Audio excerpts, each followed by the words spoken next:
Hey everyone, this is your Crypto Empress. Nabalitaan niyo na ba yung latest news ngayon na pwede na tayong gumamit o bumili ng cryptocurrency using GoTime? So sa mga nagtatanong kung legit pa talaga yung crypto o totoo ba talaga, yes, of course, 100% totoo ang cryptocurrency at napakaganda kasi hindi siya ililist ng GoTime, GCash, di ba? Sa GCash may GCrypto, sa Maya, hindi siya mapupunta doon kung hindi talaga siya kagamit-gamit. At kung wala talaga itong mga elites, yung mga elite nga ng mga tao, 'di ba?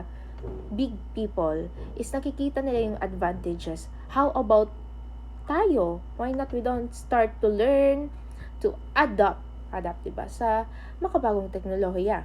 Ang takbo kasi ng panahon ngayon is from fiat or paper money na meron tayo ngayon is papunta na talaga sa digital asset. Ibig sabihin, dadating yung panahon na magiging cashless era tayo.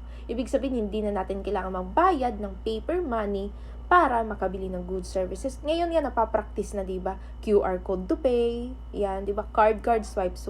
So how much more? 10 years, 15 years, 30 years from now. So kapag hindi mo pinag-aralan yung cryptocurrency, hindi ka mag-start mag-adapt ngayon.